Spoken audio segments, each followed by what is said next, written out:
Yeah, shoulder? shoulder surgery. He had surgery. I wonder if you could just talk about the career-wise, what this means for him.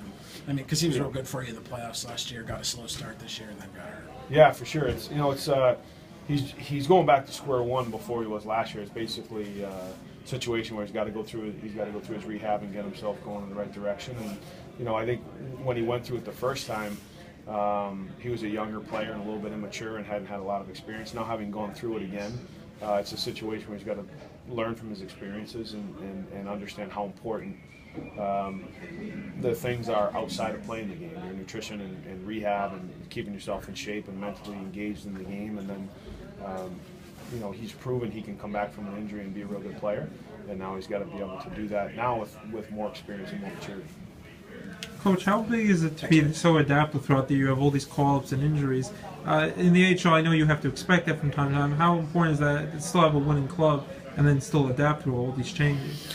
Well, it's important. That's what the season is, really, at any level. I mean, injuries and lineup changes are part of the game, particularly when you're in a contact sport. So for us, we feel as though begin every year we have a lot of depth on our team and in the organization. And when you get in situations like this, you want to be able to make sure guys can plug in and continue to grow in their roles. And so far, we've been able to do that. Do you also enjoy seeing what the young players can do when they get a chance? When some of your top scorers are leaving, do you like to see what the younger players can do out there? Yeah, for sure. It's really a combination. You really want to see the guys that are here. You take a lot of pride as a coaching staff and as a team that when guys go up and they get the NHL opportunity, that they can help the team win and play real well, because I think it's a sign of what we're doing down here of having guys being able to play and help progress their careers, even though they're here in the American League towards the NHL. And then when we're here, it's an opportunity where guys get elevated minutes and get in some different roles, and it's good to see that too. So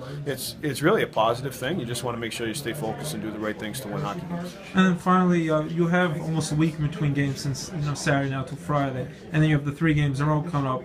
What are some of the challenges? Is that something you like? A lot of teaching, a lot of practice time you could do, or yeah. That's tough when you have that much of a gap in between games. It's been nice because we had a lot of games here early, so this week's been great. You're able to really combination a lot of teaching time, good quality practices, good quality teaching time, but you're also able to give the guys a couple extra days off and make sure that they rest and recover and stay mentally sharp. So it's really good timing for this week, and we've used it as a combination of teaching and working on things, but also getting the guys away and giving them some time to stay mentally fresh. Which is important throughout the year. Now you have these 3 big games to focus on, and we think that this will give you plenty of time to get ready for these familiar opponents, Lehigh Valley and Hershey. Yeah, it is. It's nice when you have these weeks too, because you can do quite a bit of.